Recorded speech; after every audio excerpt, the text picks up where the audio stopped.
This is Art Classes.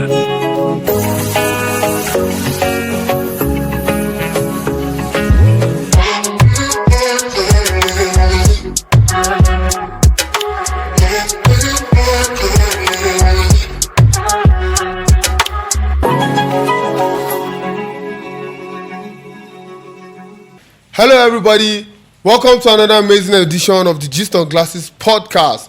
We are here again to give you amazing content, amazing talks, and an amazing dragging. What's happening, guys? How you guys doing? We do. Okay. Master. I'm alright. The economy is not getting to me that much, but Really? yeah, it's not. I can see your shoes now. See your shoes. They bling bling. Please don't say this kind of thing before they come and kidnap you. You know they are kidnapping people for 50,000 naira these days. Even 5K. You your own no be 50,000. Even 5K then kidnap person for 5K. If anything happens to me, see these two people. You should hold us responsible. No, I'm just. I'm not who I go kidnap. Now you are going kidnap. You dey want yourself. So guys, it was an amazing conversation. It was an amazing time last week. We had a great time. It was back and forth and all of that. And then today is going to be the same thing with a little bit more energy, a little bit more vibe and all of that, you know. So it's myself, MC Mute, and the amiable architects. Inshallah. And the law. Yes, Clinton, the law. Objection, kill you there. So the topic for today is we're going to be talking about peer pressure. How far are people are able to go to like fit into society and all of that? The whole the weight that comes with peer pressure and all of that. And we're going to be talking intensively about it. And I would like to know what do you think? What's your take on? First of all, what's your take on peer pressure as it is? Like the whole concept of peer pressure. What's your take on it, guys? Let me hear from you guys. So honestly, while I think on a generic note now, there's the positive and the negative sides of peer pressure. I also believe that peer pressure sort of mirrors society in the way that we seek validation, like in society, how society tries to get us to conform. It is more like a monster that came out of that system or that concept. That's what I think, really, because I don't think it just came while. So, like, we have issues in our society and we say, okay, these are the principles, this is how we behave in our society. We have our norms here, and we have our values and our policies in socialization. We have all of that. But I think peer pressure mirrors all of these principles. It sort of came as a result of a lot of these principles. Well, I'm not saying that those principles in themselves are bad. I'm just saying it's just the fact that it came as a result of these things. That makes a lot of sense because even from basic social studies, definition of culture, way of life of the people. So, in essence, like is a fit in which you're like to flow with, do you get? Which is like the peer pressure in the least case, do you get? You know, in as much as it's not, in as much as it's not the bad thing for you to blend with how a society react and all of that. The way society is designed to work and to function. I feel like people need to really understand that you have, as a person, you should have things that you believe in. That whatever happens, whatever the influence, whatever kind of influence it is, like a sense of individuality, yes, right? A sense of individuality. That whatever influence is coming from the outside to you, you should be able to have barriers that say, okay, yes, there are boundaries that you shouldn't be able to cross as a person. And that's where the whole concept of feeling out of place or out of looking for validation, whatever it is that you want to call it, that I feel like that's where the whole narrative. But now you're talking of, I feel like what you're saying makes sense. Looks very good to read, very good to listen to, but I feel like it sounds like something that will happen in Utopia because like you now as like, even not for the fact that you're older, like you're a lot wiser now, do you get? You didn't have like this outlook all the while, do you get? Like from when you were young and coming up. I think with that. So like you always had it in you that I'm this guy, I don't feel You know, I think one of the advantages I had growing you up. realize that from young. You're on your own. I was like that. You like that? No, the truth is that for me, like I will tell people that I always try to speak personally. Like I had to a large extent controlled environment. So even today, as I am today, the things I do, the fact that I go to certain places, the things I do, I can't say anybody came and influenced me. There were things I settled at some point between maybe when I was like, that's why I was telling someone earlier that there's some things I started doing when I was like 17, 18, 19, because I'd already measured myself early on and I said that I would like to do this. This is something I would like. So when people, and that's why a lot of times when people criticize me in terms of, based on stereotypes or like you are like this, you do this, or you are like that, it doesn't really get to me. And some people even get angry that it doesn't get to me because I'm like, for me it's a normal thing right now. Everybody knows that this one, the way his own mind is always functioning and working is in a totally different like I'm always on my own. Like everybody's thinking this way and I'm like the other way, and I don't care what you're. I want to ask, do you think maybe your upbringing had a role to play in all of that? Because like you are talking about your individuality, because most times when children will try to exhibit any form of individualism, we just immediately we drag them, put them together, get in line. We don't stand to consider like, okay, this person is like this, how can we bring out the positive or the light out of all of this in this thing? So every individual has their own uniqueness. Everybody, and one thing society does is that they try to kill it every day. Why? Because they create a system for us to all behave, act, and fit in and work like in the same way.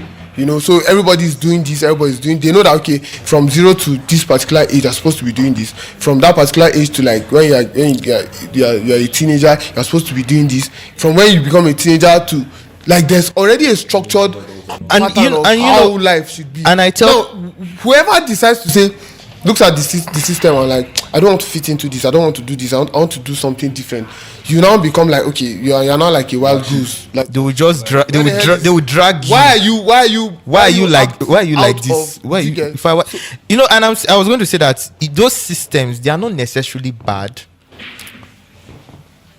But where it becomes like damaging, like when you talked about when they just start looking at you like a wild, like loose cannon, like what's wrong with this or why we know. And that is why when people leave their houses and go to university, sometimes even boarding house, the kind of things they learn, you'll be surprised like the kind of things they picked up. And be like, this one not they like why you just come from here, you just like some people say just finish, because they already thought that, okay, this is how we do it. In where I come from, we conform. So when they get to that so-called those toxic or negative environments now, as it were in quotes, because my idea of negative environment is very relative, so I'm not going to go into details. But when they get to that space now, God save that person that is not going to enter that place. That place where everybody, they will just flow. Like when I was in school that time, there was this hostel that used to call Skin to Skin. Don't ask me why. Don't ask me why. No, like when we shake skin. Get out. Don't ask me why they were calling me skin. Don't ask me why. Wait, which school? I'm not saying anything. I beg, if you know the school, drop out for comment. There's a call the hostel Skin to Skin. It was so bad that if you came back from at the park, you can't say there's a name. The hostel had an actual name. If you call the actual name, they'll be like, I don't know that place. Where is that place? But once you just say, they go Skin to Skin, they say, why you not talk since? So now the hostel now, so from the name Skin to Skin, you can as well tell us. We don't know. Tell us this. That's why we are here. Get out, Joe. Man, get out. I better sit down. You see the vex. But wait, but you understand that kind of place now. You know what it is so for that place now. I mean, I just, especially like when I moved into the hostel in 200 level, so I was like, I didn't see the need to. I'm not saying I was a 100, but there were some things. Sorry, but did your parents know you're in that hostel? Yeah, it's Skin to Skin hostel. You know the hostel where it goes. It was cheap. I needed a cheap place that was also comfortable and at the same time secure, and that place was quite all of those things. Yeah. Sleep, comfortable. Just that, man, they threw like some really wild parties, and that things they happen for the place. Oh, man. And interestingly, I stayed in that place for almost 2 months. As much as they were very communal, the neighbors didn't even know I was living there, because I'd observed some of the things they did. I was like, man, these things, they're not my kind of thing. So I know I have my own. I'm not saying I'm a saint, or I'm not saying I'm a good pass, but I'm like, this one. I can't engage in all of these like actions that they are not just my thing. And the people in the hostel they were concerned. They were like, how far? The young guy, you should they do things now. Go Vandra room. They do one thing for there. I said those things are not my thing. Like I've been there, and I'm like, I've discovered that these are not my things. These are not the things I want to do. So what do you think was the driving force behind your ability to not conform to the environment in which you were at that time? For a whole lot, I think it's upbringing. And I think I keep saying this thing, and when I look back at my life and I analyze certain things, I was lucky. For instance, I had my dad's friend now. When it comes to individuality, that man was very big on it. I know when they say it takes the whole village to raise a child, that kind of thing. My dad, his friends, a whole bunch of people. It could have gone either way. I could have ended up really crazy with bad influence. But I am privileged that it ended in like it was a good report. So they were able to make me stamp my ended in praise. Yeah, ended in praise. They were able to teach me what it means to stamp your feet and say, you know what, this thing, I'm not going to do this thing. This one I will do. That other one. For instance, now there was a time there's some TV shows where people were always crazy about like when you get to school now as a secondary school student, everybody's talking, and this man will make me go and be watching things like Dr. Phil. And now my mind was already going. We are imagine from a very young age, you're watching things like Dr. Phil, you're watching opera, you're watching social discourse now. So when I get to school and I'm talking about my own thing, they'll be like, what's wrong with this one? And I even complained. I got to that one. I told one of my dad's friends. I met him one day. The man is late now, blessed memory. And I told him like this. I said everybody was just looking at me one time when I started that thing you said I should be watching. He said, those ones are not serious now. I said, this is your part. Do you enjoy watching this thing? I said yes. Do you like it? I said yes. Then please, by all means, don't allow people to now make you start to go out of your way. You know what? They make me laugh. We get one neighbor that year. So we had like a family friend that came to stay with us. So one of our neighbors, their daughter came to our house. This normally come and to like stay with my mom and all of that. So that day now, this our family friend like traveled to come and stay with us for a while. She was not like, okay, we have a child in the house. Let's play. Let's watch a cartoon or let's watch a program that the child likes. So she was not asking the child, okay, how was that girl's name? I cannot even remember her name. I thought her name was Choma or something. I'm like, what's your favorite cartoon? Yeah, that's a Emmanuel TV.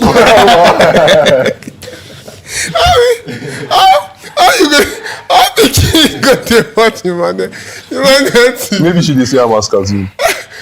That is what it is, but that is social conditioning that is already playing out, and that's why I look at people like I say, you want to be a parent.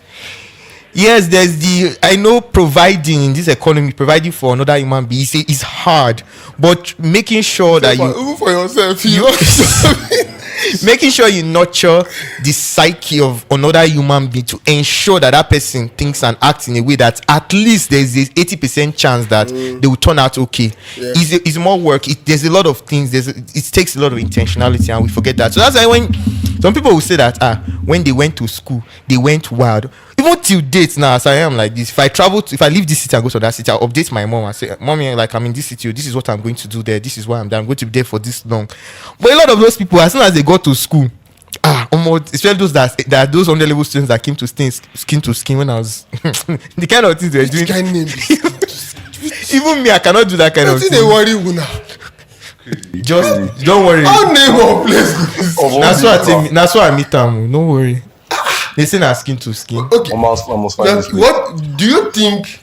Do you think when you moved to school, like when you were on your own and all of that, do you think it had a different influence on you when you moved out, like from the house and you were in school? What do you think was the influence like for you? Well, yes, but there was like this part now. For EJ, I just skin to skin. No. We don't get skin to skin for EJ. You sure? At all, no. How about? God get that why school. you talk and say about Nah, it? godly school. It's a Nah, name, God get the skin to school. skin. It's just a name. Nothing is happening there. So we know they do all those kind Those kind of all those kind of things. I mean, yes, they do. So Make cannot expose anybody. personally, but I feel like you people are different. Me, I'm someone that if I'm doing something, okay, how I grew up, right? I was my parents were always I always ask what I'm doing, is it okay? And I'll be like, yes, it's okay. Do you get? So I was used to getting like validation. Do you get? But where I would say I have been lucky to some point is I've had like the right people to like get this validation from. You get? And I think another place where I'm lucky is because I have a lot of older friends. Do you get? So most of the time I'm around these people and these people can always like put me in line. But that part is always there. And in fact, recently from last year, I've been querying that because even from school, we were quite independent, do you get, like tasks and all of that. But you always wanted some kind of approval. And that is a very wrong From like way. a collective, like a Yes. Okay. I feel like that's a very wrong way to live. Do you get? Like always seeking some kind of approval. I said I was lucky because not everyone is lucky. If you get approval from the wrong people, or if you're seeking approval from the wrong people, you'll be wasted. So you people saying, me, I know this. Me, I'm not someone that is like very resolute on something. Do you get? Like it takes me time for me to like actually stabilize. Do you get? So having to be like you or be like, that's why I said when you were talking about, I say, oh, this one is utopia. Like me, I cannot relate with that because I'll say I'm not going to do this, but somehow I feel like, should I try this thing out for a bit? Do you get? And before you know it, you don't start. You don't it's enter. crazy. You don't enter It's the crazy. world. Exactly. And if you're lucky, you may like be able to like come back. But if you're not lucky, you're just down one rabbit hole. That's You don't go with that. so. You know, the whole when it comes to this guy was Pastor Femi Lazarus was talking about building will. I think you were the one that sent me. Was it you that sent me the video? Okay. He was talking about building will, the will in the lives of children. That's where it starts from. You know, teaching your children and showing them when and how to say no, when to say yes, and all of that. And a lot of parents and it starts from you as a parent explaining, because the way we grew up in the barracks. Everybody in at that time, growing up, you are a military. Your father tells you do this without explanation. Do you understand? Whether they are wrong or right. And it makes you, and even makes you curious about that thing. Yes, it makes you curious. Because you're like, okay, because you're like, okay, don't do this. Okay, do this, and you're like, you must do this. I feel like when you're able to explain to people, we need to see kids and children as human beings. They are not robots. They have emotions, they have hearts, they experience all of those emotional feelings and all of that. So you should be able to explain to people and tell them that, okay, do this, and this is the reason why you should do this. This is the reason why you should not do this, so that they know that they are not obeying out of compulsion. They are obeying because they believe this is the right thing to do. Yes, out of conviction. So a lot of parents don't do this. For me, that time growing up, I think the challenge was a little bit more with my dad, because he's more of the person who will tell you that, okay, you just guys obey before complain. Who brought about that rubbish? Do you understand? You know, like you don't treat people like they are. All of us we are not in the military, so you need to explain to us, okay, why should we do this? And if people understand the why, it will drive them. It will not be difficult for you to now tell them, okay, this is why you should do this. It will not be difficult for them to follow. You know, for them to follow through. But there will still be those weird people, shy. Even with all of this, there will always be those ones with the sociopaths and the psychopaths we have. There will still be those people. So it's just one of those things. So, and this thing you are saying now is what, because I get amazed at the way some people. I meant to visit one girl one time, like in her family house. The person, for skin to skin. gets out. So the girl I met at her house, the girl I met at the house and the girl I know in school, or more parallels. I said, babe, why you can't, like, is there any, she was not like, actually, it's not like she likes doing those things she does in school, but when if she does, she doesn't do that, she will not have friends. I'm like, you are waiting on somebody to give you value, someone that doesn't even care about, like, they don't really even care that much. Even when, the truth is that I've learned with a lot of the challenges I've had to know that you are, I know they will say we're in this together. We used to say all those kind of things, but the truth is that you're in it alone. When something like grief hits you now, no matter how much somebody tries to, even if I have experienced grief and I want to relate with you, no matter how much I want to relate, like my relation with you at that point is always going to be limited. That's why I try to, I tell like those people I know now, friends, younger friends I stayed with at the time when I was in another city, I used to tell them, this thing you are doing, so do you actually like it? Because one day someone asked me, I was engaging in a particular activity, and I'm not going to say the activity. So the person just came and saw me and you always engage in illegal and no. What activity where you dey engage in where you know fit talk? Just leave it like that. We're not gonna leave on like that. So now see the thing now, and this guy comes up to me. I was like this person was trying to be very sanctimonious and condescending. I don't think at that time that person had my any goodwill for me at hand. The person he was trying, and the person asked me, so this thing, this, are you doing this? I said no, I'm doing it because I like it. And the guy was like, everything just like, what am I going to say next? Because I know he was expecting something else, like say maybe I'll not tell him that childhood trauma, that's why I'm doing this. I was like, no, I said that I had always wanted to do this, and I got to the stage where I knew I'm allowed to do this, and I started doing it, and I discovered that, I like this, so this is my pattern, I'm going with this. And the guy couldn't get himself. And moreover, we're in a place whereby everybody was trying to be very sanctimonious. Funny enough, now that same person cannot talk for the concert. Finish the story now. Now that same person they give half gist. Now your gist. So why they give half gist? If you want to know the gist, anybody just come book for consultation, 5K, and not the charge for the gist. As big as you are, for the gist. Haba. No, this one are gist, and this one will be low work. If you want to go further, we'll come do that. So talking about peer pressure and looking for validation and all of this, I think one of the things that helped build my confidence as a teenager was my mother, that woman. I remember that time we used to go my mom was actually my Sunday school teacher. Crazy. She used to take so you can imagine the whole and your life is like this. My life makes sense now. You want continue. My life makes sense. You cannot.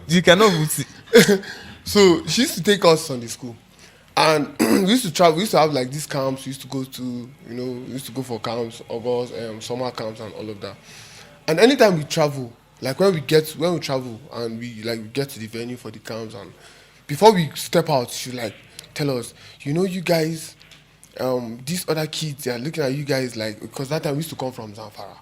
Crazy. You get, so she like out of the country. Yes, like you guys are not even in this country. Villagers. You understand? So the narrative that every other person has is that una local breed una be. You understand? You know even and now. All these other guys coming from Lagos, coming from Abuja, the ones that in KD, the ones even from Jand, safe. We had people coming from Jand. You understand? They'll be like, okay, so those guys coming from Zamfara and all of that. There's a way they try to want to make us feel intimidated. Yeah. You understand? And feel inferior because where we're coming from. My mom would ginger us. These guys are not better than you guys now. You guys are better than them. She will psych us. She will psych us to the level where we believe that psyche and we work with that psyche and we will get results with that psyche. So from that moment, hence I was like, okay, anywhere I go to, I don't care if Drake is in the building, I'm the best guy. If I'm better than whoever is in that place. Do you understand? So it has always been a part of me, like from growing up and all of that. So till today, that dominance is there. If I enter a room, you will know that, okay, somebody is here. You understand? You fit sabi this thing past me, but I get this swag, I get this vibe, and I have the energy to match up. I have the hard work, the discipline to level up and match up with whoever is in the place. And the beautiful thing, I said this as to someone earlier, and I was like, individuality and willfulness, it commands. Like Yeah. whenever you step into a place and you're like, for me, one of my mantras is that no matter what happens, I am who I am. Yeah. Like no matter what happens, it's just something I tell that when I wake up in the morning, it's one of the affirmations, and I tell myself this is who I am. So it doesn't matter how things change or the kind of spaces so it commands that conformity self mostly when people themselves, when they are trying to pressure you, whether it's negative or positive, sometimes it stems from a form of insecurity. They are wondering, we are all like this, why is this person not doing this thing that we are doing? They become insecure. They feel somehow, so then they come and they lash out at you so that you just confirm I cannot be going to the same place. And it cannot always happen like that. And that is one of the things I feel about. Well, even though we've talked about like there could be positive side whereby you join a particular clique and they are all striving towards a particular goal. They're striving or they are doing it like this, and you sort of join them, or you get maybe because of the way they are moving, you become pressured and you change for the better and all of that. There is that, but somewhere in the line, I still feel like individuality is something that we should all encourage within controlled spaces, and that's why I said raising children is a whole lot. When I don't say that okay, that's impossible now, that you can't raise children like that. I mean, now it's something that you really need to be intentional about, because you need to really look into a lot of things. Who is this child? Like encourage that kind of individuality. That's why they will get to some places. Just like there are some children now, they will take them to some places. Even as adults, some people, they will take them to certain places. They are sharing food randomly and they'll tell you, sorry, I'm not going to eat that. Like, oh, I don't eat in public. Everybody's eating in public. They're like, sorry, I don't eat in public. You see some guys, even grown-up people, sorry, I don't eat in public. Everybody's doing I chop now. And there is this teasing that comes with it. While those teasing, it may not be in bad faith, it may not be in bad faith, but really that is peer pressure that is happening. If the person is not someone that knows who he is at that time, it's not like eating in public is a bad thing. It's just not who this person is. They've been trained that sorry, I don't eat in public, no matter what. I think I would train my children like that too. Not eat in public. Okay, just not like not to eat in public, but okay, a lot of times when people go out and they are sharing food, that's where the highest height of disrespect is. It be like say all those caterers then get WhatsApp group. WhatsApp group of wickedness. Do you understand? This food has already been paid for. Do you understand? Your job is to come and give it out to people. Cater for people. But they keep hoarding it so to save myself the stress. Please, in fact, I have a friend, Hennessy. Anytime we are going out for a wedding, we'll first chop. It's not like we are not going to eat in the wedding, no. But first of all, let's first eat. So that when I go to weddings, I'm not even worried whether they give me food or they don't give me food. I don't send me. I come here to come party. As music don't they play, I don't get to the mood. Even my mom, like before you go anywhere, you have to like. So just because it's unnecessary for you to now go and somebody's now disrespecting you because of your love. They can cook. They can. Because jollof. You cannot cook it to na party rice. I bet forget it. Na party rice. Na party rice. Not be firewood. You just set firewood. If you do. Well, so that's the whole thing. You were saying something of confidence, like when you guys go for conferences and all of that. Yeah. So my own is different. My parents, I feel like they did a great job. Do you get? And for the fact that were you the first? No, I wasn't. Okay. So I'm like the first. So I feel like I'm like the lab rat. Do you get? Of course. So I don't know. It was probably like unconscious, or probably their minds didn't even go to that. But I didn't feel that way all the time, like growing up. Do you get? Even like up till now. Do you get? Like there are people that you know very well. Okay, in your own case, you could deliver. Do you get? But there are some people that you know very well. They are clueless as I almost cursed, but like they are really clueless, but they still have confidence. Like they still command that confidence, and the smallest thing they've already lifted their hands up in the air, like to answer the question. Do you get? Even though they don't know what's going on, but me, even like what I know, I'll still be like, second guessing yourself. You are too cautious. Yes, like I was overly. Thank you very much. I think that was like my problem. I was overly conscious, and in a bit to see, do you know up till now, I feel like up till now, I still have to ask before I leave my house, is this what I'm wearing, is it okay? You get like, is that bad? So I was lucky that there was a time like there was a time that my roommate was the guy that was literally styling me. Do you get? Because if I come out, I'll feel, I shouldn't have put these pieces together. Do you get? And man, it's a very wrong place, a very terrible place to be. So when people are coming from this place of, yeah, I had this thing inside of me. I didn't have it inside of me. I was very timid. I was very shy. I was very insecure. You can imagine like this combo all in one person. Do you think perhaps, I don't know, I don't know like what happened like in your past or anything, but do you think maybe that would have like opened you, made you vulnerable, like looking at this topic and yes, being very well vulnerable to peer pressure? Because I feel, I don't know, I'm just like, did you make mistakes, or are there things that you did out of compulsion from peer pressure from maybe your friends and your peers? Compulsion. Well, I can't like quite remember.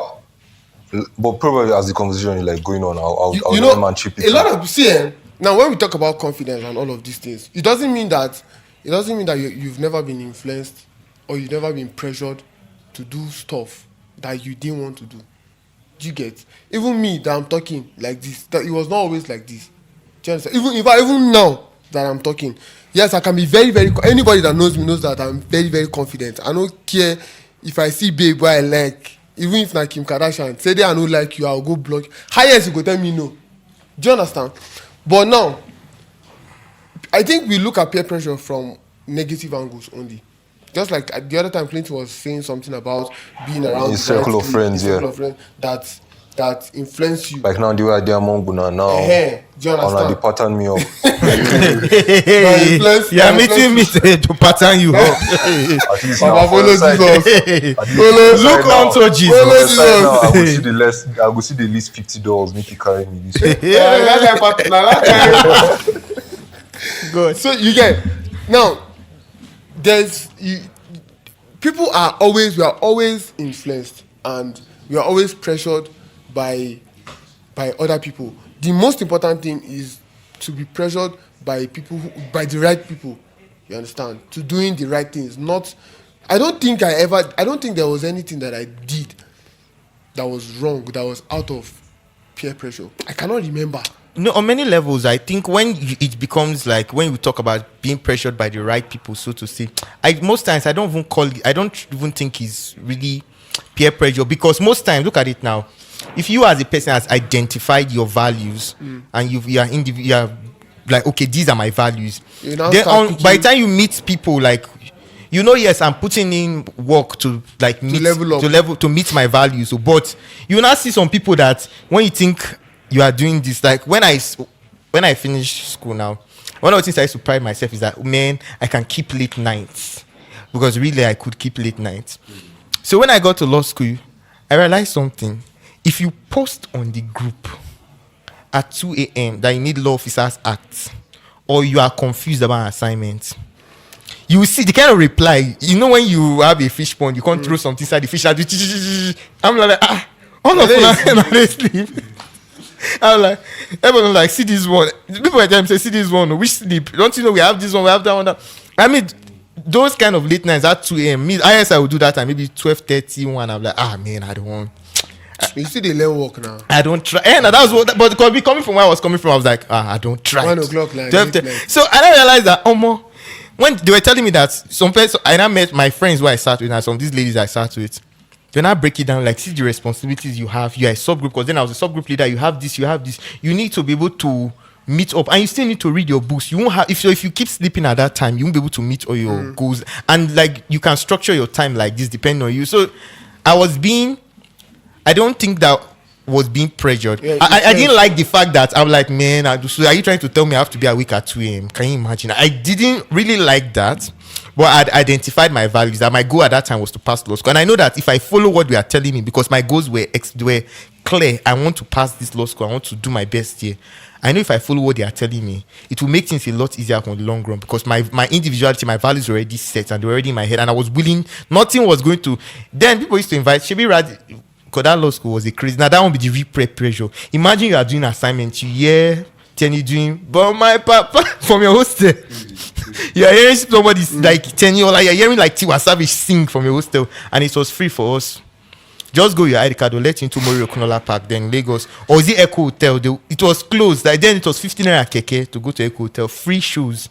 Or you go to some bars and clubs, they'll give you highly subsidized drinks. Quillox was not far behind, it was very close. That was the peer pressure. And I was a subgroup leader, but I just knew that these were not my values. I came here because of this. So when I got into that so-called right clique, at the end of the day, I don't even think it was peer pressure. I think I just found people whose values aligned with mine. And I knew that they were already ahead in trying to achieve the same thing I wanted to achieve. And I just followed that principle. So I felt that was more or less influence, positive influence on myself. And on that note, I also want to talk about social media. Hey. So why did you share here? Now, this conversation is not going to where you're thinking, because because I know I trust Mute. Mute will bring up the other aspects, but the part I want to talk about is this is the idea of universal narratives and the ability to be a dissenting voice on social media, especially on X and some other media. In fact, there's something I think the famous author Chimamanda Ngozi Adichie said that the assumption of good faith is dead, because now a lot of people on social media, young people, are afraid of having dissenting opinions, especially on the popular topics. Like they are scared, if I just post this thing, everybody will just drag me. And the idea of universal discourse is to have dissenting voices so that you can hear the other side and know what makes them tick and now understand your position a lot better. So I feel that in itself is another issue of peer pressure, because you see some of our young people that say things like school and scam, some people that say it, or those ones that will say things like love not day, now love I go chop. All those kind, rhetoric now that they are bringing now. A lot of them don't really believe in those things, but because they're afraid that if I go and post this thing, or if I start talking about this thing, or if I'm not posing, that's like validation now. And it's not validation. There's this fear, like it is a fear, like because you see how there was one time this was during in the literary and social space. Now, for those of us who are doing that work now, it was crazy. That's when I heard the meaning of I heard vitriol for the first time. Like I heard the word vitriol. Like I didn't know that word, because now Chimamanda said something on it. I think it was the BBC interview. She said something and said, because now people in that space generally believe this is what it is. This is how everybody just takes. Nobody has bothered to ask any question. And I was quite impressed that she said it. And when she said it, there were a lot of vitriol. People were coming, dragging her, saying, in fact, they even said that she's the one that caused the deaths of people. Somebody even said that's why her parents died, trying to pressure her. A few months later, they asked her about all of that, and that kind of, and she said, I still stand by what I said, and she gave reasons why. And I think it was a few weeks later, she released the Twitter. I think Twitter blocked that day, because the X rather went crazy, because she released the famous essay called It's Obscene. You can go and check that out. It's obscene. Like when I read that thing, I was like, this lady ain't backing down. Like this bullying of trying to pressure her to no, this is what. They even go for see what him do this guy, the whoopee. Forget that boy, I mean. All these in it boys. Forget that boy. That boy it's just cyber. It's just a baby. It's cyber bullying. He's a child. It's not about being a child. It's cyber bullying. Let me tell you something. You see this thing they call greatness, but I believe it's not for everybody. And you can never get to the peak. You can never get to. There are places where you get to in life. People will come for you. If you don't have thick skin, forget this thing. Just forget it. It's not about. See, people don't care. Twitter, I love Twitter. Why? Because it gives me the. you just like to drag. No, it's not even about me liking to drag people. Yes, I love to drag people. Anybody that knows me knows that I will drag you. Me, I'd always beg you. Do you understand? I will drag you from here. But see, you cannot be if I talk something now, they go say. You cannot be bitching about. No. Do you understand? You cannot be an ass. You cannot be an asshole. And come on, you're now doing that. So he will be saying that he's going to retire. Baba retire. Do you know how many people will die for that sport you have in this Nigeria? I know over 20 million people. I know them by name. Yes, I know them by. I know over 20 million people that will die to be in that position. You get the rare privilege to wear that shirt to represent your country, and they drag you small. They drag just small dragging. You never even see. They drag you small. Then you're now crying that you want to go and retire. That's why, if you look at his life, that's why he keeps dropping. Do you understand? Sorry, Nami fuck up. No, not be fuck up.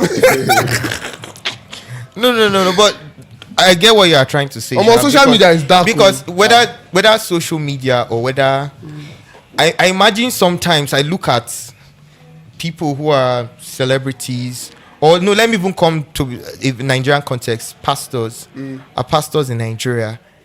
The way they get dragged, like the kind of dragging. Sometimes you see not just social media. You see a pastor is trending for 2 days. You see newspapers everywhere. Yes. Media harassment, like is in their face. And I'm like, these people are human beings. They don't care. Some of them will not answer. They won't answer. Pastor Chris, if you like, from today till the day Jesus will come. Now people they beg. Pastor, please come answer us. He no send you. See, Whiskey. Anything you want to talk, I know because see. I mean, I'm feeling like I'm in that space. I'm up there. You people are down there. Like you don't count. There's nothing you can say that will make you to come to where I am in this life. A lot of people will never have the privilege to be in the same room with some of these people. Actually. So why the hell do you think I'm going to care or give a shit about what one clown in Makoko? You don't even have good water to drink.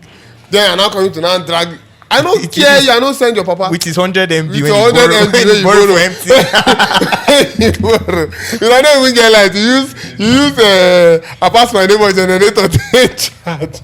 But okay, so now for someone that's not like Pastor Chris, like me, as an upcoming Vusi, I don't know.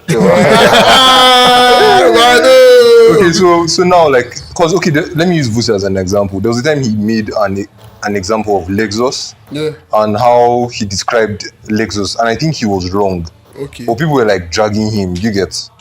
So how do you like have that thick skin? Do you get? Cause the way people are saying it seems like it's natural to you guys. Okay. Do you get? Can I be honest? It is not necessarily. Of course, yes. Let's say there's a foundation for it now for someone like me, but the truth is that you need to always remember who you are. There's something what my pastor said. She said, if you don't remember who you are, other people will tell you who you are not. Yeah.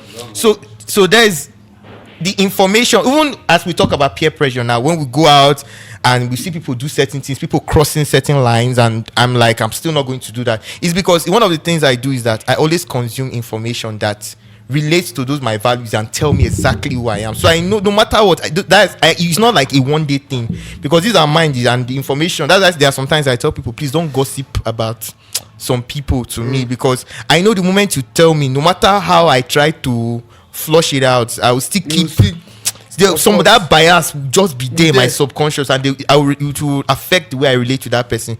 So you always have to remind yourself who you are. That's just in whatever way you want to do this, whether you are for instance now, why do pastors tell you that they study the word? You see some pastors and they will tell you that I want to know God's word more. I'm wondering what you want to know, where you want to know. And you think it's a cliche. It's not a cliche. They are trying to tell you that they need to keep reaffirming that person. If not, it will go. See, first of all, you need to know before you even reaffirm. You need to know this thing. Exactly. Is it not when you know it that you cannot start reaffirming? Like, who are you? What are your values as a person, right? When you now know, I think the day when I changed my Twitter, my social media, like on all social media platforms, I am the African King of Trap. So when I decided to change it, I was watching BET Africa 1 year. I can't remember which year it was, and then they were bringing some artists from Kenya, from South Africa, and that was supposed to be like the best trap and R&B artists in Africa. And I'm like, now let me this. Do you understand? Now let me this. Like what I'm listening to, are this the best we can offer? I just got angry. Like from this day henceforth, I crown myself the African King of Trap. So do you understand? And guess what? It didn't just end there. I started to work towards it. I started to listen more. I started to work more. I started to write more.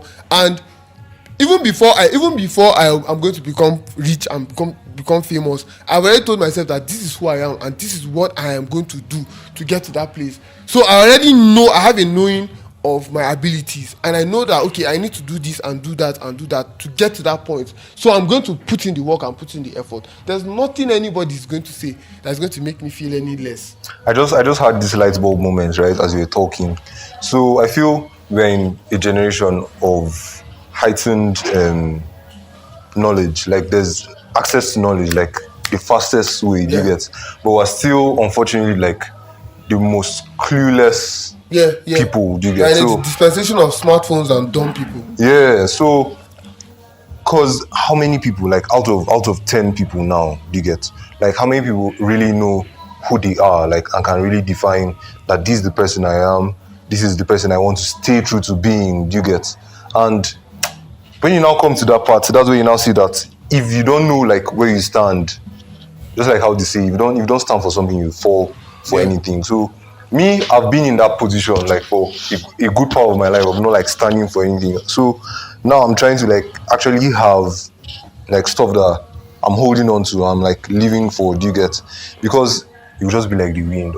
They will just throw you anyhow. True. Exactly. Yeah, of course, like knowing, I just want to put this out there, and knowing who you are and all of that does not mean you will not evolve as a person. Yeah. You always evolve. The information about that same, because let's say my values are on this thing now, I will keep learning about those values, receiving new information about those values that would naturally see me evolve in the way I do things, the things that I do. So, sorry, there was a day we were talking, right? Yeah. And somebody was saying how, you know how some people say, I'm this person, I'm like this, I want to like follow this path. Do you think if everyone is saying, I identify as this person, I'm this kind of person, do you think we're actually going to end up in anarchy? I think there's a limit to your rights and your own freedom, because yes, in as much as you want to do what you want to do, as you do what you want to do, if you cross my lane, I will give you collect. Do you understand? And therein lies the boundaries, because your whatever it is you are doing, you have to now be mindful of the other person. Not even because if you are if I say as a human being, there's something they call a reasonable human being. As a reasonable human being, you have to be certain that your actions are not hurting other people. So like I was saying to someone the other day, I said that I don't set out to provoke for the purpose of provoking. That is, to me, that in itself is intent to hurt. That shouldn't be the case, like for whatever values they are, even as you evolve within who you are. So that is something we should also like think about even as we do these things. So that, like I said, now when you talk about positivity of things, now if the values align with my values for this particular group and I decide to join them, align and do it, so why not? So most definitely. So quickly, what's one thing that peer pressure will never make you do? Peer pressure. There's a lot of things, but just on a lighter note, peer pressure will never ever make me eat beans with granite. Okay, guys, it's been an amazing time. Of course, you can see we had fun recording this episode and all of that. So, see you on the next one. Stay tuned. Like, comment. What's it that they do? Share, follow. Keep the notification. See, everything. Now, that's how this all finish. All right, now, peace out. Check out. All right.